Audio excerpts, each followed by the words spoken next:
Y nosotros nos quedamos aquí, hermanos,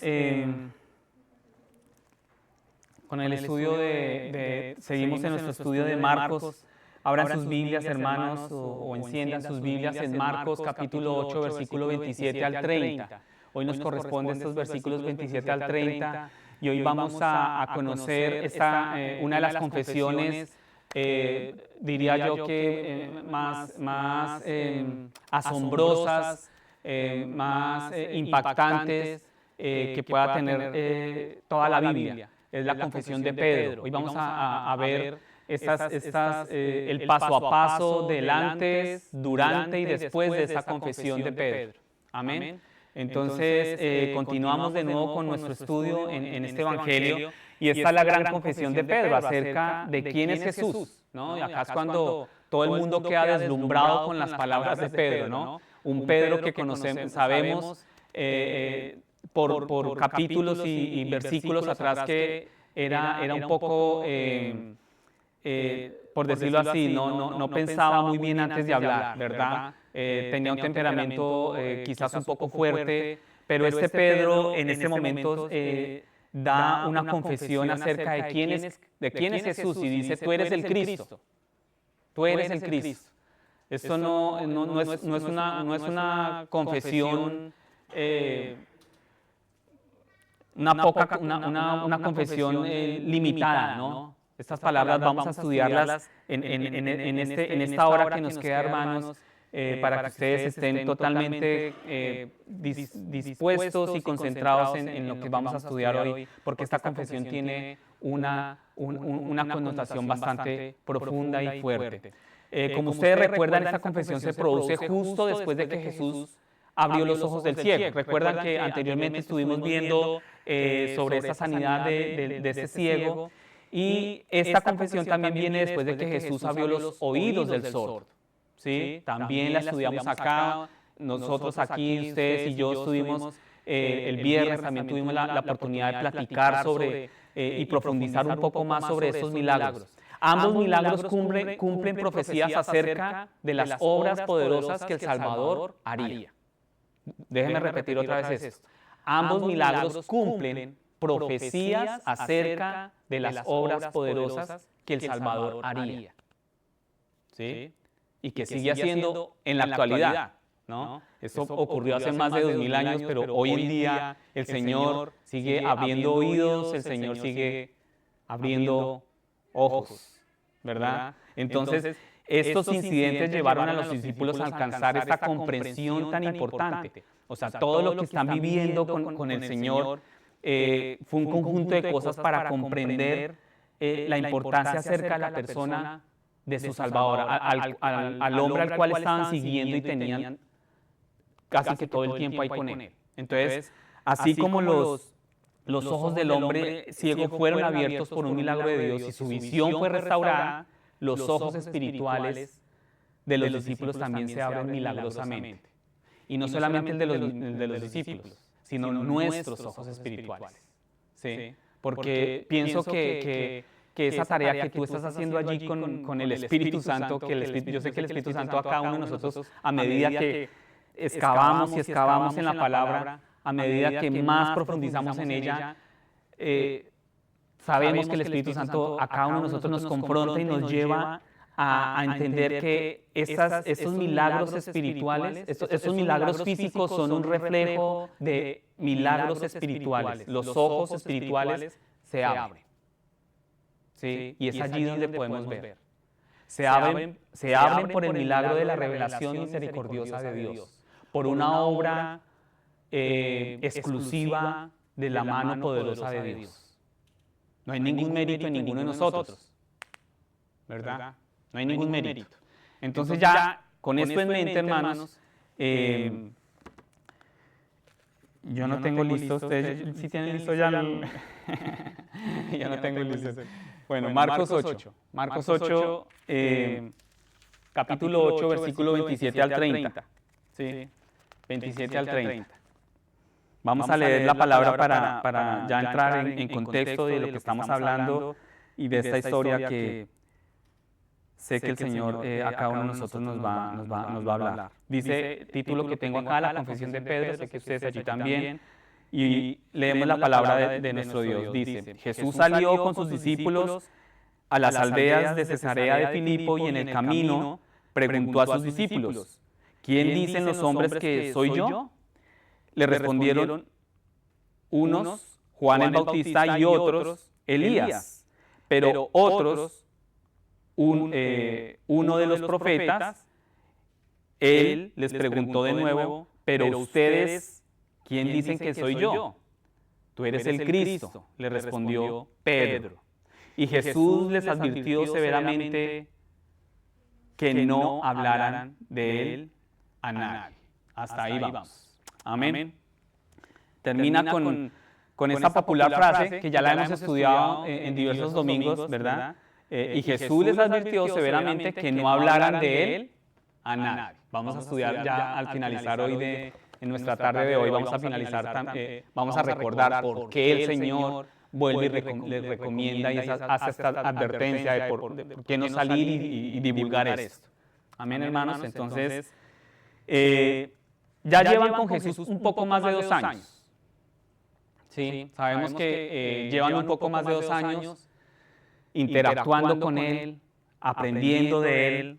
Estos hombres, estos discípulos son como parecen niños, ¿no? Como esponjas absorbiendo el paso a paso de su Salvador, de su Señor, de todo lo que el Señor hacía, de todas las enseñanzas. Él ha estado enseñando la palabra de Dios, ha sido testigos, estos discípulos han sido testigos de un gran número de milagros asombrosos, ¿sí? Pero hasta este momento no han visto claramente a Jesús. Y quizás es lo más paradójico, ¿no? Porque realmente llevan más de 2 años con Él, pero hasta este momento no tienen una visión clara acerca de Jesús, de lo que realmente representa Jesús. Y como hemos mencionado anteriormente, los evangelios nos registran 35 milagros de Jesús. 35 milagros de Jesús. Sabemos que Jesús hizo muchos más milagros que este, porque Juan dice, si todo lo que Jesús dijo e hizo se escribiera, no habría suficiente espacio en el mundo para contener los libros, ¿no? Es decir, o sea, el trabajo del Señor fue titánico, Él no descansó, pero de estos 35 milagros, Jesús realizó más milagros de dar vista a los ciegos que cualquier otro milagro, ¿no? Como un dato histórico. Ustedes saben que el pastor nos tiene acostumbrados a esos datos históricos que son muy buenos y que nos ayudan como a tener un contexto general, ¿no? De los 35 milagros que Jesús realizó, hay más milagros de dar vista a los ciegos que cualquier otro milagro. ¿Por qué? ¿Por qué sucede esto? La Escritura decía que el Mesías abriría los ojos de los ciegos y haría saltar como un ciervo a los cojos y haría cantar de alegría la lengua del mudo. ¿No? Es impresionante, esta Escritura decía que el Mesías iba a hacer todo esto y estos milagros cumplieron la Escritura acerca de Jesús. Estos milagros cumplieron la Escritura, ¿no? Estos milagros no solamente fueron para satisfacer la necesidad del pueblo, aunque también, pero el principal objetivo de estos milagros es que cumplían la Escritura acerca de lo que iba a hacer Jesús. Y nosotros tenemos que partir de ahí, hermanos, ¿sí? Cada milagro, y sí, está bien, uno se asombra y uno se imagina el milagro, pero el trasfondo de estos milagros, hermanos, es el cumplimiento de las Escrituras, de quién es Jesús, ¿sí? Para nuestras vidas, para hoy, el día de hoy, para nosotros. También mostró de manera simbólica cómo debemos abrir los ojos a la verdad. Cómo debemos abrir los ojos a la verdad. Y entonces se abren los ojos de Pedro, y aquí los ojos de Pedro son abiertos también, y sale esta confesión que uno quizás quisiéramos saber qué cara hicieron los demás, ¿no? Uno quisiera saber esos detalles, ¿cierto? qué caras hasta el mismo Señor, ¿no? Uno no sabe que no está registrado de pronto las reacciones, pero Pedro bota esta confesión: tú eres el Cristo. Y esto no es poca cosa, hermanos. No, esto no es poca cosa lo que Pedro acaba de hacer. Y pienso que a medida que avancemos, vamos a poder estar identificados o no con esta confesión de Pedro. Si realmente nosotros damos una confesión así a través de nuestras vidas como las vivimos. Porque es fácil dar una confesión ante la iglesia. Es fácil yo decirles a ustedes: yo creo en Cristo. ¿Sí? Pero realmente es allá afuera donde esa confesión es real, ¿no? Si realmente yo estoy siguiendo a Cristo. Entonces cada uno de nosotros nos vamos a ver identificados. Y ustedes van a, yo sé que allá en sus corazones van a estar como midiendo si realmente yo me veo a la par con Pedro en ese sentido, en una confesión así, o sea, en el entender quién es Jesús, quién es Cristo para mi vida, ¿no? O si solamente estamos asistiendo cada 8 días a una iglesia y no más. ¿Verdad? Entonces, esa es la gran diferencia y ese es el gran punto del día de hoy. Entonces, con esto en mente, vamos a echar un vistazo nuevamente a lo que acabamos de leer. ¿Qué acabamos de leer? Partimos del versículo 27, hermanos. Entonces, vayan conmigo. Dice que salió Jesús con sus discípulos a la aldea de Cesarea de Filipo y en el camino preguntó a sus discípulos diciéndoles: ¿quién dicen los hombres que soy yo? Y en este punto estamos muy familiarizados con los discípulos de Jesús. Ellos son los hombres a quien Jesús llamó. Recuerden que en Marcos capítulo 1, versículo 17 dice: seguidme y yo haré que seáis pescadores de hombres. ¿Sí? Lo vemos ahí, y de hecho nosotros aquí lo estudiamos también. Y en Marcos, en el siguiente versículo, en el 18 de capítulo 1 de Marcos, también dice: y dejando al instante las redes, ¿qué hicieron esos hombres? Le siguieron. ¿Sí? Cada uno de nuestros pasados, ¿no? de nuestras conversiones, por decirlo así, son diferentes. Pero yo creo que podemos ir como atando o haciendo una similitud paralela de lo que fue la conversión de estos hombres discípulos que ya llevan más de 2 años con Jesús y lo que ha sido nuestras vidas, nuestras conversiones. Y al finalizar, el Espíritu Santo va a mostrarles a ustedes si son genuinas, ¿no? Si realmente ustedes están viviendo un cristianismo que no solamente confiesan a un Salvador, sino que también confiesan a un Rey. Y si confesamos a un Rey es porque nos sometemos a su señorío, a su reinado, que es diferente.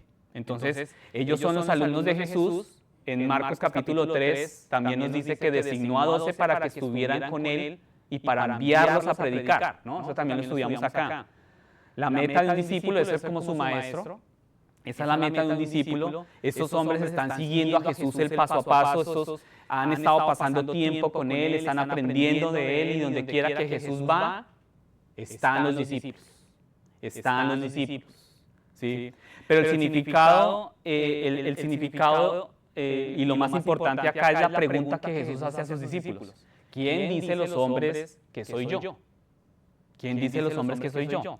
Los discípulos de Jesús han estado con él desde el comienzo de su ministerio público, ¿sí? Y desde hace poco más de 2 años viajaban con Jesús, han visto la multitud de gente, la popularidad de Cristo, han escuchado las cosas que la gente está diciendo de él. ¿Sí? La popularidad de Cristo corría como el aire. Y entonces Jesús les pregunta: ¿qué dicen de mí? Díganme ustedes qué dicen de mí. ¿Quién dice que yo soy? Entonces pasamos aquí al versículo 28, pasen conmigo al 28, y le respondió diciendo, entonces aquí vemos las respuestas. Unos Juan el Bautista, otros Elías, pero otros uno de los profetas. Entonces aquí hay varias definiciones, ¿no? Hay personas, es como una encuesta, ¿no? Hay como vemos aquí como una especie de encuesta un porcentaje dicen que tú eres Juan, otro porcentaje dicen que tú eres Elías, otros dicen que eres un profeta.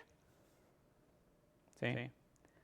Y ahora aquí queremos entender que eso no es lo que piensan los discípulos, ¿sí? Sabemos que no es lo que piensan ellos, pero estas son respuestas que otras personas están dando, entonces es lo que piensa la persona promedio en Israel. Promedio. También queremos entender que hay algo mal en cada una de esas respuestas, obviamente. ¿Sí? ¿Qué está mal acá? Primero, Jesús y Juan el Bautista, entendemos, sabemos que no son las mismas personas. Jesús y Juan ministraron al mismo tiempo. Entonces, ¿por qué la gente piensa esto? Tienen dos situaciones. La primera es que Juan el Bautista era muy conocido. Cuando Juan el Bautista estuvo, él fue muy conocido, también la popularidad de Juan fue bastante grande. Todos en Israel habían oído hablar de Juan el Bautista, pero no todos lo habían visto. Entonces, hay algunas personas que están escuchando acerca de Jesús, están viendo de Jesús, pero hay personas confundidas, creen que Jesús y Juan son la misma persona, hay una confusión acá. La segunda situación que vemos acá es que algunas personas pensaron, Jesús es Juan el Bautista resucitado entre los muertos. ¿Sí? Recordemos el final de Juan, el trágico final de Juan. Vemos a un Herodes quizás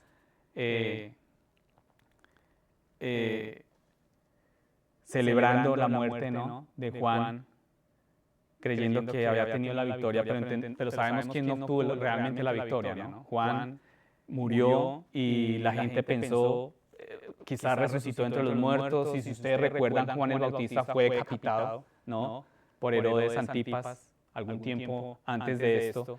Y cuando pasamos por esa sección, vimos que Herodes tenía miedo de que Juan hubiera resucitado entre los muertos. ¿Sí recuerdan?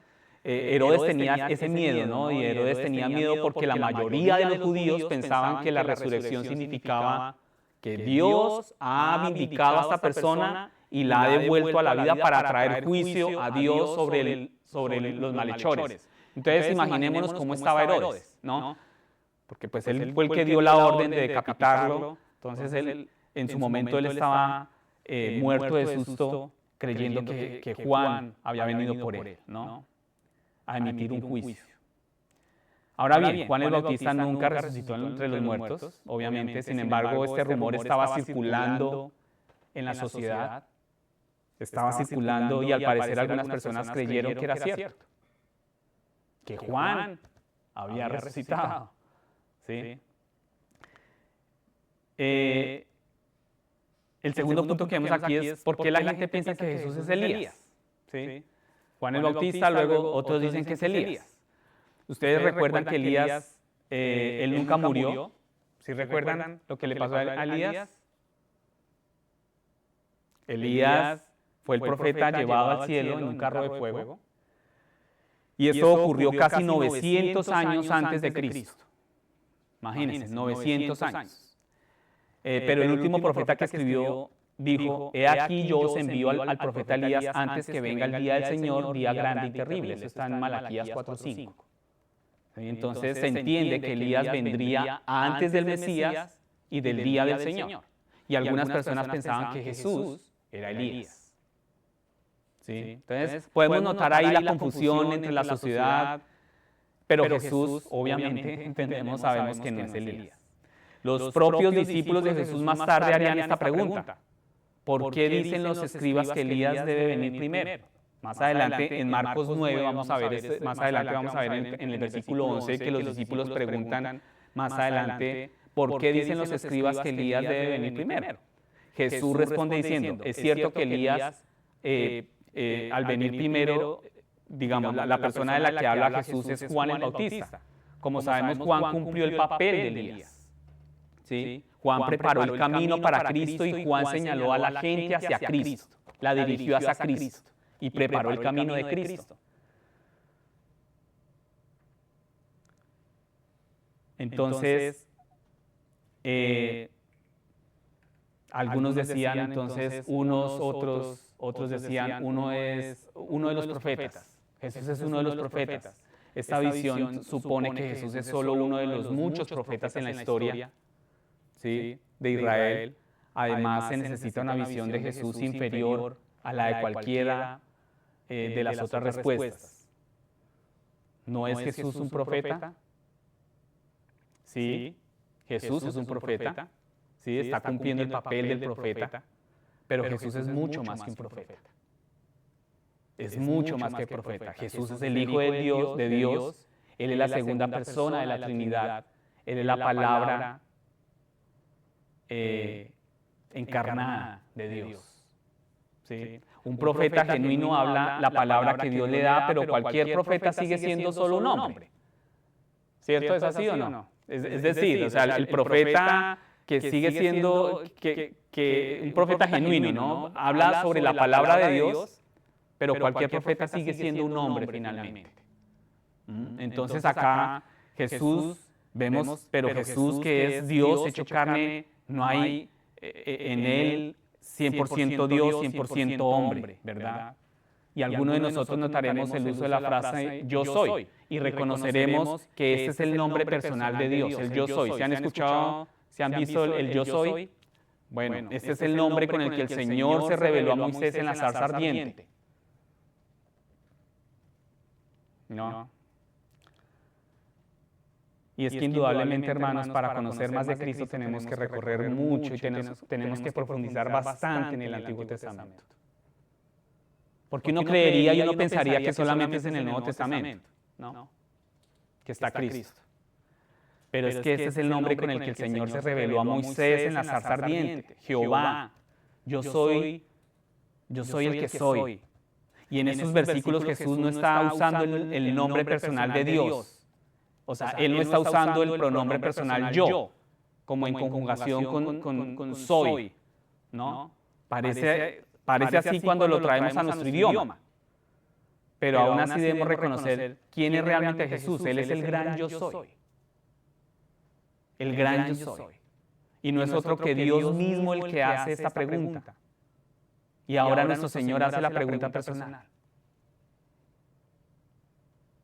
Y recordemos, hermanos, acá que es el Señor que un momento a otro tomó a los discípulos como que los tomó de sorpresa y les empezó a hacer estas preguntas. Y en el versículo 29, pasen conmigo al versículo 29, Él les preguntó de nuevo, pero vosotros, ¿no? De nuevo, pero vosotros, ¿quién dices que soy yo? ¿No? Respondiendo Pedro le dijo, tú eres el Cristo.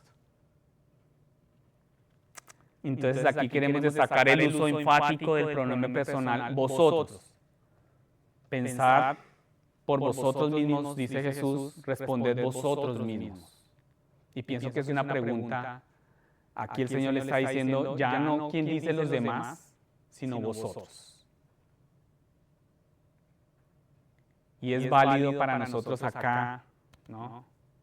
2025, septiembre, 21, ¿sí? Esa misma pregunta para nosotros. ¿Y vosotros quién decís que soy yo? ¿No? Responded vosotros mismos. Cada uno de ustedes allí. Y permítame señalarlo, es esta misma pregunta la que cada uno de nosotros tiene que responder, ¿no? Entendiendo y sabiendo que los ojos del Señor están sobre nosotros, que Él conoce nuestros corazones, que Él conoce los secretos más profundos de nuestro ser. ¿Qué piensas de Jesús? ¿Qué dices vosotros que es Él? Y esta es una pregunta que debes responder personalmente, ¿cierto? Es una pregunta personal. No es grupal, no es familiar, ¿no? No solamente le compete a las cabezas de los hogares, a nosotros los hombres. No, personal, ¿cierto? No puedes confiar en lo que otra persona piensa acerca de Jesús. No puedes confiar en la fe de tus padres, en la crianza que tus padres te dieron, quizás en tu niñez, naciste en un hogar cristiano, quizás sí, quizás no. No puedes confiar en eso. No puedes confiar en la fe de tus padres. Dios no te dejará entrar al cielo porque tu amigo cristiano te dio una definición de Jesús. No, eres tú. Eres tú. Es más, no podemos confiar porque hicimos una confesión pública en X o Y iglesia. No. No podemos confiar en eso. Esta es una pregunta que debes responder tú mismo y es personal. Y la respuesta que usted dé es de suma importancia. Es muy importante. Y aquí todos somos conscientes que no estamos jugando al cristianismo, ¿verdad? Que no estamos tratando de perder un tiempo o colocar un punto más del dominical, ¿no? Del domingo, que pues es el día como más relajado, como que ya descansamos de los trabajos, entonces, ¿qué más hacemos un domingo? Pues, no, pues vayamos a la iglesia y aquietamos la conciencia, chuleamos ese punto y estamos tranquilos. No, ¿cierto? Todos entendemos aquí que esto es algo personal. Y que está relacionado íntimamente con nuestra alma, nuestra vida eterna. Y más que nuestra vida eterna, también nuestra estadía aquí en la tierra. Entonces, ¿por qué? ¿Qué dice Hechos 4:12? Y en ningún otro hay salvación porque no hay otro nombre bajo el cielo dado a los hombres en el cual podamos ser salvos. No hay ninguno otro. Y en ningún otro hay salvación, porque no hay otro nombre bajo el cielo, no hay otro nombre bajo el cielo dado a los hombres. Eso dice Hechos 4:12. Y Pedro, que a menudo parece ser el portavoz, ¿no? Sabemos como el temperamento de Pedro y el carácter de Pedro fuerte. Él parece ser el portavoz del grupo, respondió, tú eres el Cristo. Él tomó la bandera, ¿no? Quizás nadie quería responder, como que lo cogieron de sorpresa esa pregunta del Señor a varios discípulos y él dijo, tú eres el Cristo. Y muchos de nosotros estamos familiarizados, hermanos, con la versión más larga de la respuesta de Pedro, porque hay una versión más larga que se registra. ¿En qué evangelio? ¿Quién me dice en qué evangelio está una confesión más larga de Pedro? Aquí que son Biblias. Muy bien, hermanos, Mateo. ¿Cierto? En Mateo se nos dice que la confesión es, tú eres el Cristo, el Hijo del Dios viviente. No, o sea, ahí sí yo creo que uno deja caer el micrófono, ¿no? Con esa confesión. Porque realmente esta confesión, tú eres el Cristo, el Hijo del Dios viviente, no nos queremos imaginar el asombro de los demás discípulos. También conocemos la respuesta de Jesús a Pedro. Bienaventurado eres, Simón, hijo de Jonás, porque esto no te lo reveló carne ni sangre, ¿no? O sea, automáticamente el Señor lo aterrizó, ¿sí? Porque pues ante tal respuesta, ante tal confesión, pues ustedes se conocen, uno conoce el corazón de uno, ¿verdad? Y uno ante cualquier elogio, cualquier pasito de más alto que uno pueda dar, uno como que se infla el pecho. Mira mi confesión, Señor. ¿Sí? Pero el Señor, conociendo los corazones, trabajando en la humildad del hombre todo el tiempo, en el orgullo más bien del hombre, le responde, porque esto no te lo reveló carne ni sangre, sino mi Padre que está en los cielos. ¿No? Y en otras palabras, tienes toda la razón, Pedro, el Padre te ha abierto los ojos para que finalmente lo entiendas. Le abrieron los ojos. Y qué proceso, qué milagro tan hermoso es este, ¿no? Si tú lo estás viviendo, si ya lo viviste, y si no, es el tiempo de clamar porque el Señor abra mis ojos. Entonces, ¿qué está confesando exactamente Pedro cuando dice, tú eres el Cristo? Que le ha abierto Dios los ojos para que vea esto. ¿Sí? Dios le abrió los ojos para ver a Jesús su Salvador, su Rey. ¿Qué proceso tuvo que haber en él? ¿No? En primer lugar, Cristo, sabemos, hermanos, que Cristo, esa confesión de Pedro, Cristo no es el apellido de Jesús. ¿Cierto que no? Es como un título, ¿verdad? Cristo es la versión griega de la palabra hebrea Mesías. O sea, de la raíz hebrea es Mesías. Ambas palabras significan lo mismo, significan ungido de Dios. Esto significa Mesías o Cristo, el ungido de Dios. Y Mesías era un título para libertador o salvador que Dios enviaría. ¿Sí? Mesías o Cristo. En el Antiguo Testamento, des en cuenta cómo necesariamente tenemos que irnos al Antiguo Testamento. El término se aplica a cualquier ungido con aceite santo, porque todo es un reflejo de nuestro Salvador, ¿no? Ese proceso de ungir con aceite santo a los sacerdotes, a los reyes de Israel, a los profetas en esos tiempos. Sabemos que Jesús cumplió con esto, con estos roles. Y es nuestro sacerdote, nuestro rey, nuestro profeta. Y la idea detrás de este término es el ser elegido por Dios, consagrado a su servicio y dotado de su poder para llevar a cabo una tarea asignada.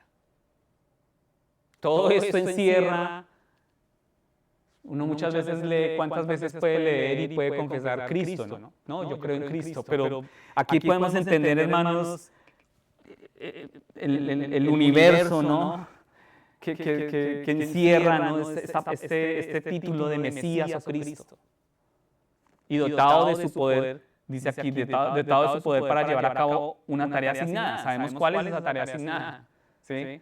Y hacia el final del periodo del Antiguo Testamento, el término Mesías comenzó a adquirir un significado especial y denotaba al rey ideal, un rey ungido, capacitado por Dios para liberar a su pueblo. Un rey que establecería el reino justo de Dios.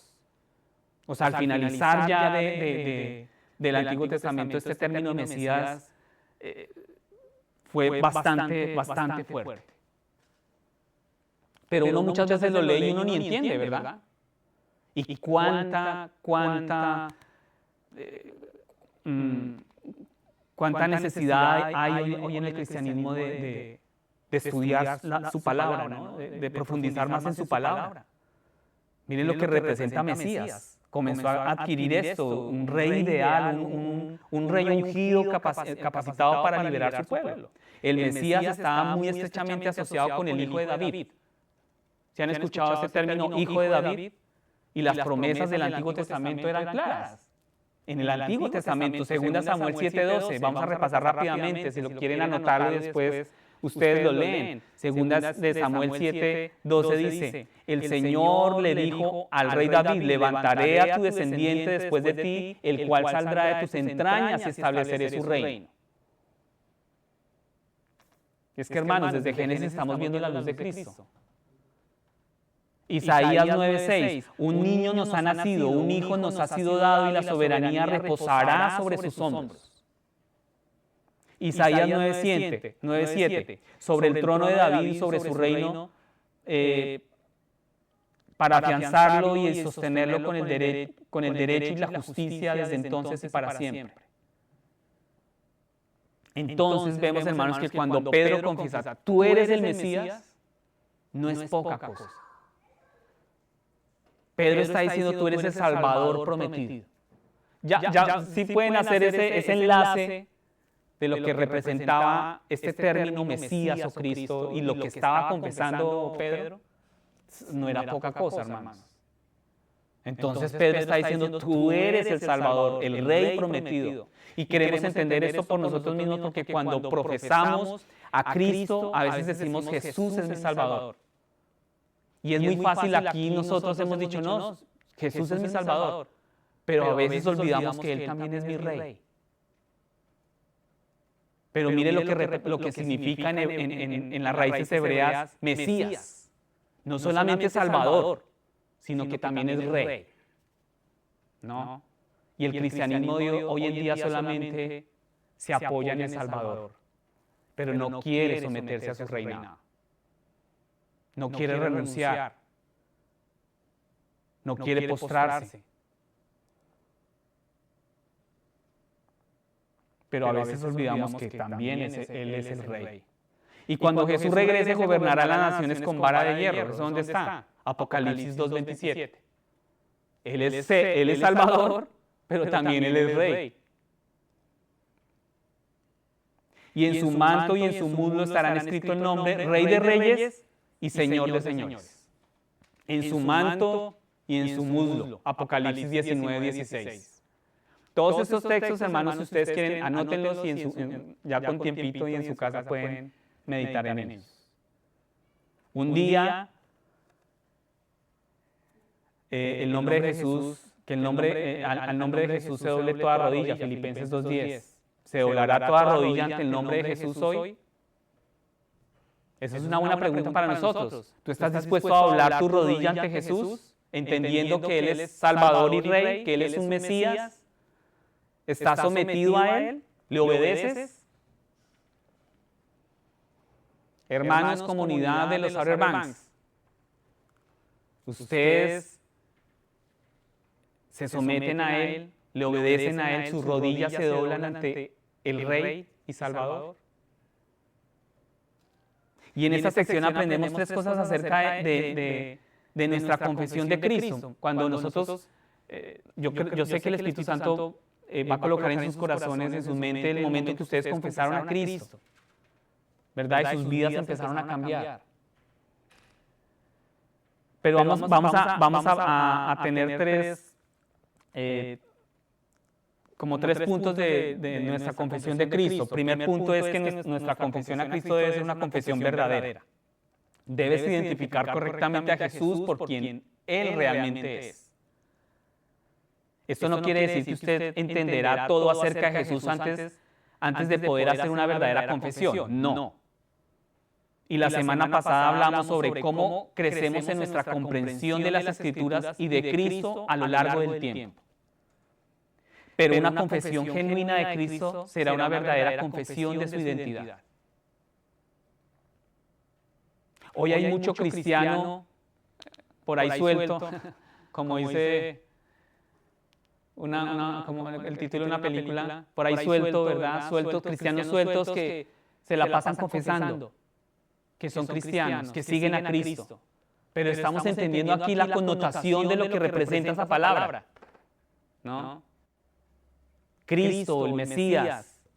Entonces, aquí ya nos estrellamos con una confesión verdadera, ¿no? Una verdadera confesión y una identidad de quién es Cristo. Entonces, una confesión verdadera es consciente con las Escrituras, va ligada a la palabra. Si confesamos que sigo a Cristo, que sigo a mi Salvador, que sigo a mi Rey, tiene que ir ligado a su palabra, a su verdad, a sus mandamientos. Pedro dice, tú eres el Cristo, y esa es una verdadera confesión. Jesús es el ungido de Dios, Él es el Rey ideal, Él es el enviado para salvarnos, y Él es el único dotado de poder para llevar a cabo esa tarea. Segundo punto, nuestra confesión debe ser personal, como ya lo hablamos. Tu confesión de Cristo debe ser personal, no puede ser grupal, no puede ser de familia, ¿no? Hijos que están acá, padres que están acá, esposo, esposa, los que estamos acá, es personal. Es la fe personal la que salva y tiene que confesar a Cristo por ti mismo. Nadie puede hacerlo por ti. Jóvenes que están acá, tu confesión por Cristo es personal. Todo cristiano tiene la misma confesión, pero la pregunta es, ¿lo cree usted personalmente? Porque muchas veces como que seguimos al cristianismo y yo me pego al cristianismo, entonces no soy cristiano. Pero realmente yo estoy viviendo, yo soy coherente con mi confesión, es coherente mi vida, mis actos, mis palabras. Una cosa es decir, Jesús es el Señor, otra cosa es decir, Jesús es mi Señor, ¿no? Es diferente. Una cosa es decir, Jesús murió por los pecados, a decir, Jesús murió por mis pecados. Y ahí es cuando yo tomo en serio esto, hermanos. No estamos jugando. No es un juego. Cuando Pedro dice, tú eres el Cristo, la idea es que Pedro dice en voz alta lo mismo que todos los demás están pensando. Pero el hecho es que Pedro fue quien lo dijo, ¿no? Pedro fue el quien lo confesó. ¿Qué dice Romanos 10:9? Que si confiesas con tu boca a Jesús por Señor y crees en tu corazón que Dios le resucitó entre los muertos, serás salvo. En el versículo 10 dice, porque con el corazón se cree para justicia y con la boca se confiesa para salvación. Amén, hermanos. Amén. Amén, amén, amén. ¿Cierto? Entonces, esta es una confesión que tú has hecho personalmente. Te lanzo esa pregunta.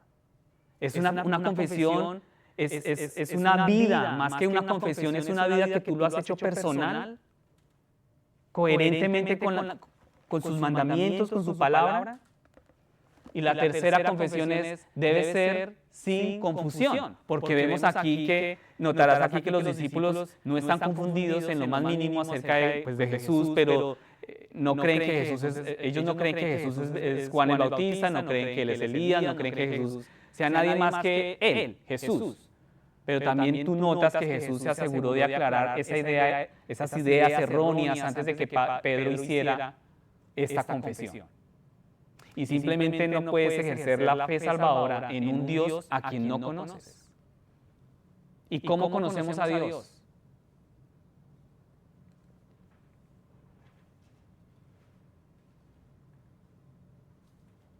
¿Cómo conocemos al Señor? Simplemente no podemos ejercer la fe salvadora en un Dios a quien no conozco. Y al llevarte a la fe salvadora, Dios también aclarará tu confusión. Jesús no es lo mismo que, y esto sé que aquí todos lo tienen claro, pero Jesús no es lo mismo que un Buda. ¿Sí? Jesús no es simplemente uno de muchos profetas más. Jesús no es solo un buen maestro, un ejemplo a seguir, ¿no? Lastimosamente y muy tristemente dentro del mundo cristiano, yo no estoy hablando, pero dentro del cristianismo hay confesiones de esas, hermanos. Que es que Jesús fue un buen maestro, es que Jesús fue un buen profeta, fue un líder ejemplar.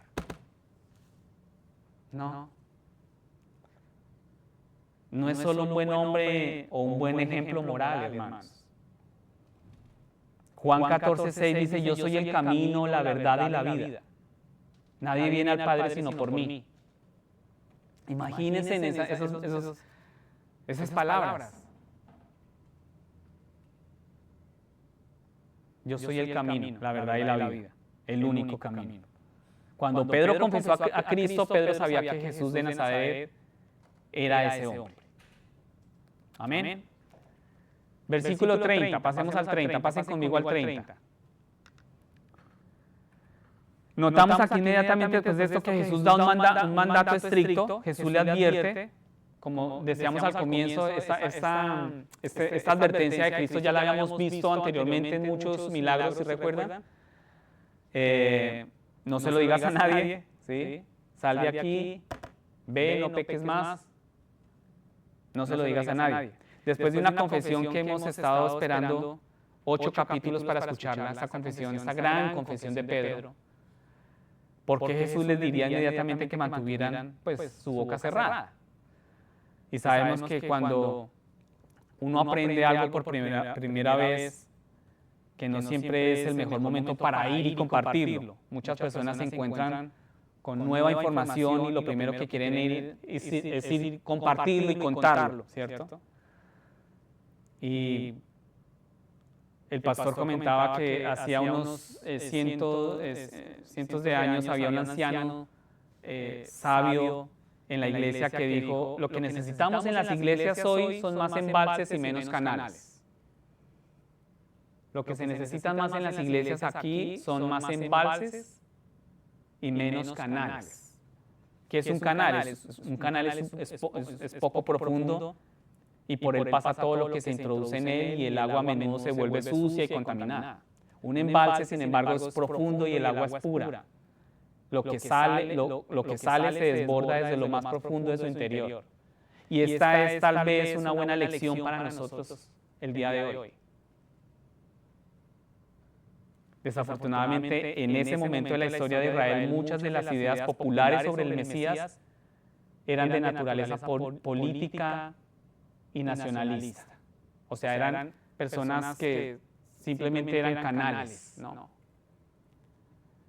La idea era únicamente restaurar el antiguo reino, o sea, lo que el pueblo necesitaba en ese momento era una mejoría, una reestructuración en su sistema político. Estaban cansados. Y la idea era únicamente restaurar el antiguo reino de David. Su objetivo era expulsar a los romanos de Israel.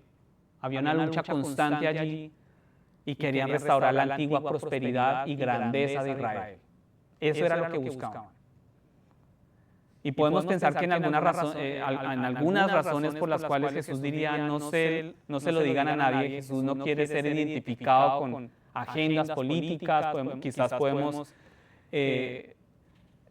llegar a la conclusión que Jesús no quiere incitar a sus adversarios a actuar prematuramente y Jesús no quiere que sus discípulos tengan una visión tan limitada de la salvación.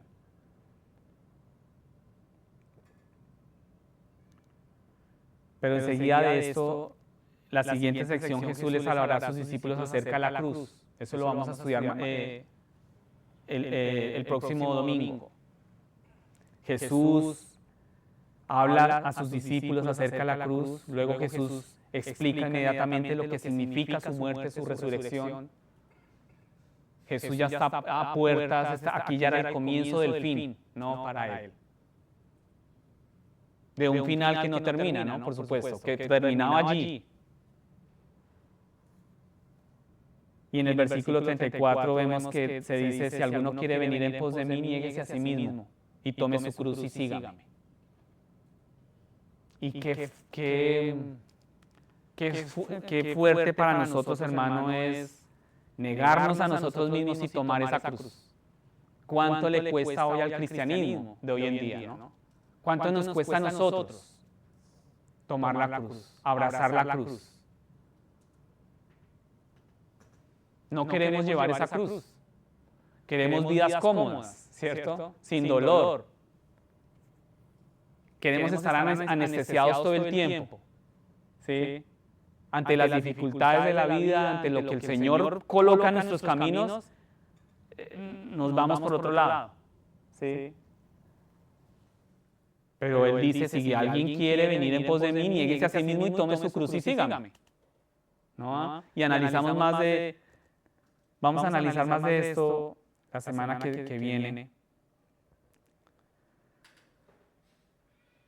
Pero por eso el Hijo de Dios vino y sufrió por nosotros, hermanos, y abrazó la cruz. Pero hoy en día hay un cristianismo plástico que solo se preocupa por confesar y mostrarse y hablar que cree en Cristo y confía en Cristo, pero no está dispuesto a abrazar la cruz y someterse al reinado de Él. Aunque el camino está marcado por el sufrimiento, hay un futuro brillante para nosotros, hermanos. Un hermoso futuro por delante nuestro. Con nuestro Salvador, con ese Rey. No es poca cosa cuando tú confiesas que crees en Cristo. Pero ahora nuestra lengua es tan rápida para confesar eso sin ningún, ¿no? Ni de acá ni de acá. Confesamos. Pero en nuestras vidas afuera muchas veces tenemos que decir, uy, yo hubiera preferido que no digas que eres cristiano, porque es que el testimonio tuyo, ¿no? Pero es que como el cristianismo no entiende esto es lo que estamos estudiando hoy acá. O sea, esta confesión tan pesada que da Pedro, ¿no? Entonces nuestras vidas, nuestro cristianismo es muy plástico.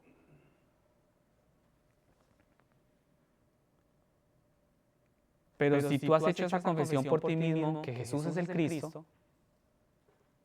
si has puesto tu fe en Él, si has recibido el regalo, tu vida tiene que manifestar esa confesión. Tus obras no te salvan, pero tus obras sí manifiestan en qué estás creyendo y qué estás confesando. Amén. Entonces, para concluir, hermanos,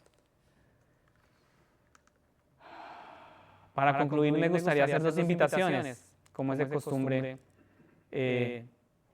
A partir de esta palabra del día de hoy, si hoy has recibido a Cristo por primera vez y quieres hacerlo saber a la iglesia, puedes ponerte de pie, puedes ahí en tu lugar, puedes pasar al frente como te sientas mejor. Si tú has recibido a Cristo pero no has sido bautizado y deseas ser bautizado, también puedes acercarte a los pastores de la iglesia y hacérnoslo saber. Amén, hermanos. Coloquémonos en pie, por favor, y vamos a confesar